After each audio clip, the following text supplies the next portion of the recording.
আসসালামু আলাইকুম। আজকে অক্সিজেনের জারণ মান নিয়ে কথা বলবো। অক্সিজেন পরিবর্তনশীল জারণ মান প্রদর্শন করে। অক্সিজেনের জারণ মান -2, -1 এবং -12 হয়ে থাকে। তো দেখো, যখন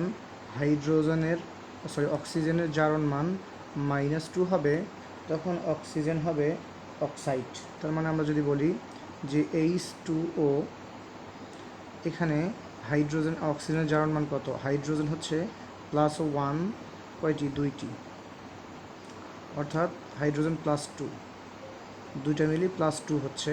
তাহলে অক্সিজেন কত হচ্ছে? -2 হচ্ছে। দেখো, +1 × 2 -2, তাহলে এখানে কি শুধু অক্সাইড। আর যখন বলবো অক্সিজেনের জারণ মান -1, তখন হয়ে যাবে অক্সিজেন পার অক্সাইড। ওকে, যেমন K2O2, এখানে আমরা বলবো পটাশিয়াম পার অক্সাইড, অর্থাৎ এখানে অক্সিজেনের জারণ মান -1। কেন -1? দেখো, এখানে পটাশিয়ামের জারণ মান +1 আছে দুইটা, অর্থাৎ দুইটার জন্য হচ্ছে কি +2, দুইটার জন্য +2, অর্থাৎ এখানে +1 × 2, তাহলে এখানে কি হবে? -1 × 2, অর্থাৎ পটাশিয়াম দুইটা, জারণ মান হচ্ছে +1 করে, অক্সিজেন দুইটা, জারণ মান -1 করে। ওকে, আবার আমরা যদি বলি সোডিয়াম Na2O2, সোডিয়াম পার অক্সাইড, সোডিয়াম পার অক্সাইড। তো সোডিয়াম পার অক্সাইডে সোডিয়ামের জারণ মান কত? +1 দুইটি আছে, এখানে -1 দুইটি আছে।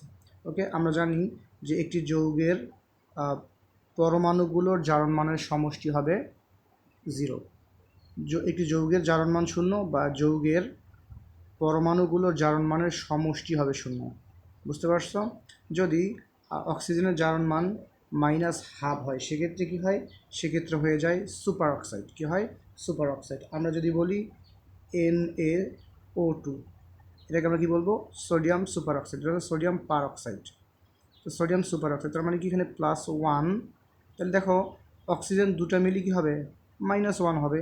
তার মানে একটা হচ্ছে -12, একটা -12, দুইটা মিলে হবে -1। ওকে, দেখো এখানে হচ্ছে কি +1, এই দুইটা মিলে হবে কি -1, তার মানে পুরোটা মিলে হবে 0। বুঝতে পারছো?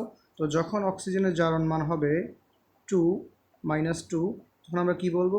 তখন বলবো অক্সাইড।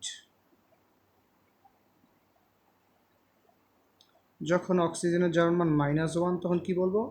তখন বলবো পার oxide.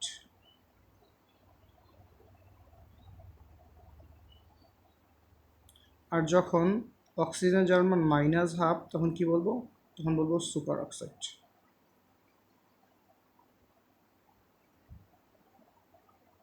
Superoxide, oxide, peroxide, superoxide. Okay, তো দেখো আমরা এখানে কি বলবো? এখানে হচ্ছে অক্সাইড, এটা কি? পার অক্সাইড। পটাশিয়াম পার অক্সাইড, সোডিয়াম পার অক্সাইড, এটা কি? Super oxide. ঠিক আছে, সুপার অক্সাইড। তো আশা করি বুঝতে পেরেছো। আল্লাহ হাফিজ।